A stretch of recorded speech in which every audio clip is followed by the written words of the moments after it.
So guys, दोस्तों के साथ बात करते करते कभी तो क्रिप्टो करेंसी का बात आया ही है। तो ये एक ऐसा टॉपिक है कि इसमें बात करना तो सभी चाहते हैं, पर ज़्यादातर लोगों को मालूम नहीं कि ये क्या है।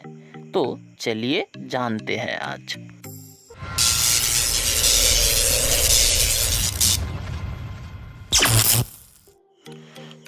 इस वर्ल्ड का शुरू से ही करेंसी का बहुत ही ज़्यादा इम्पैक्ट होता आया है।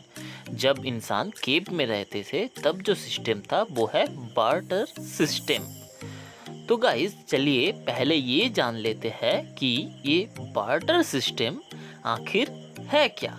तो गाइस, ये सिस्टम आखिर है क्या। ये सिस्टम ये बोलता है कि आप अपने चीज़ को दूसरे किसी पर्सन के चीज़ के साथ एक्सचेंज कर सकते हैं। तो चलिए मानते हैं यहाँ पर ये दो पर्सन हैं। तो पर्सन नंबर 1 के पास कुछ ऑरेंजेस हैं एंड पर्सन नंबर 2 के पास कुछ एप्पल्स हैं। तो अगर ये दोनों आपस में ऑरेंज के बदले एप्पल एंड एप्पल के बदले ऑरेंज को एक्सचेंज करता है तो होता है बार्टर सिस्टम। अभी इस सिस्टम में कुछ प्रॉब्लम्स हैं। क्या प्रॉब्लम, तो चलिए देखते हैं। Problem number 1, people requirement. Problem number 2, common measure of value. Problem number 3, not all goods can be substitute. And problem number 4, transport problem. तो गाइस, सबसे पहले देखते हैं प्रॉब्लम नंबर 1, people requirement। तो इसमें क्या होता है कि अगर आपको कुछ चीज़ का ज़रूरत है तभी आप एक्सचेंज करेंगे। तो जैसे कि मान लेते हैं यहाँ पे दो पर्सन है, एक के पास कुछ ऑरेंज है, एक के पास कुछ एप्पल है। अभी ये एक्सचेंज तभी हो पाएगा जब एक को एप्पल्स का ज़रूरत होगा एंड दूसरे को ऑरेंजेस का। तो ये एक बहुत ही ज़्यादा प्रॉब्लम है। Problem number 2, common measure of value. तो यहाँ पे क्या होता है, हर चीज़ का प्राइस सेम है। कि आपको ये कॉन्सेप्ट क्लियर नहीं हो पाता कि एक एप्पल को ख़रीदने के लिए आपको कितने ऑरेंजेस देना पड़ता है या फिर एक ऑरेंजेस के लिए कितना एप्पल देना पड़ेगा आपको। अब आते हैं प्रॉब्लम नंबर 3 के ऊपर, not good all goods will be substituted. तो यहाँ पर जो डिस्क्राइब किया गया है कि आप जो अपना एनिमल है, आपका जो एनिमल है उसको आप यूज़ करके कुछ भी खरीद नहीं पाएंगे। आप अपना एनिमल से कुछ खरीद नहीं पाएंगे। तो अब आते हैं प्रॉब्लम नंबर 4 के ऊपर, जो कि है ट्रांसपोर्ट प्रॉब्लम है, सबसे बड़ा प्रॉब्लम। कि एक इंसान हमेशा अपने जो चीज़ है वो अपने साथ नहीं लेके घूमता, तो ज़रूरत पर उसको जो चीज़ का ज़रूरत है वो खरीद नहीं पाता। तो इस सिस्टम पे कुछ प्रॉब्लम्स आ रहा था, तो करेंसी पे कुछ चेंजेस लाया गया।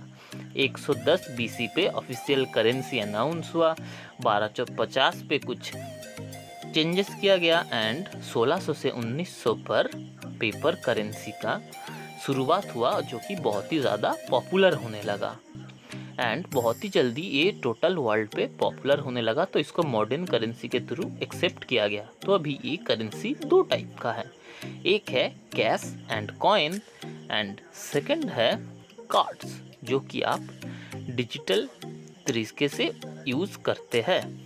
तो अभी आते हैं पेमेंट प्रोसेस पे कि मॉडर्न करेंसी का पेमेंट आखिर होता कैसे है। तो ये मान लीजिए एक यूज़र है, ये पैसा सेंड कर रहा है दूसरे के अकाउंट पे। तो ये जब भी सेंड करेगा सबसे पहले ये रिक्वेस्ट जाएगा बैंक पे, फिर बैंक के रिक्वेस्ट को दूसरे जो यूज़र है उसके अकाउंट पर ट्रांसफ़र कर देगा। तो यहाँ पर कुछ प्रॉब्लम्स आ रहा था, जैसे कि problem number 1, bank server down and जो नंबर 2 है वो है लिमिटेशन, कि हर अकाउंट का एक लिमिटेशन ट्रांजैक्शन होता है। तो ये कुछ प्रॉब्लम्स आ रहा था। तो ये जो प्रॉब्लम है इसको ओवरकम करने के लिए क्रिप्टो करेंसी को ऑफिशियल करेंसी से यूज़ किया जा सकता है। तो क्रिप्टो करेंसी का ट्रांजैक्शन कैसे होगा, एक यूज़र अगर जिसको पैसा सेंड करना है वो रिक्वेस्ट करेगा सेकंड यूज़र को, एंड सेकंड यूज़र जब भी एक्सेप्ट कर लेगा वो ट्रांजैक्शन कुछ ऑथेंटिकेशन के बाद झट से कंप्लीट हो जाएगा। सो आज के डेट के हिसाब से मार्केट में 5000 से भी ज़्यादा क्रिप्टो कॉइन्स अवेलेबल है, जैसे कि bitcoin, Dogecoin, Litecoin, Ethereum, जिनका यूज फ्यूचर में किया जा सकता है। तो आखिर ये क्रिप्टो करेंसी है क्या? ये क्रिप्टो करेंसी है एक डिजिटल एंड वर्चुअल करेंसी जो कि एक्सचेंज के लिए यूज़ किया जाता है। तो इसका एक्स्ट्रा फीचर्स क्या है? ये एक डिसेंट्रलाइज्ड है, मतलब कि ये इंडिपेंडेंट है, इसको कोई बैंक का सहारे का ज़रूरत नहीं पड़ता। नंबर 2 है लिमिट्स, कि इसका ट्रांजैक्शन का कोई लिमिटेशन नहीं है।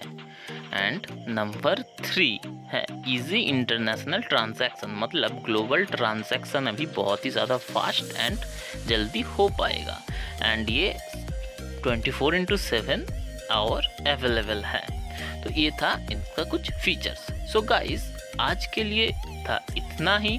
नेक्स्ट वीडियो में हम बात करेंगे क्रिप्टोग्राफी के ऊपर। तो चैनल को सब्सक्राइब करना मत भूलना, नोटिफिकेशन बेल को ऑल पे दबा देना, एंड वीडियो अच्छा लगा तो कमेंट ज़रूर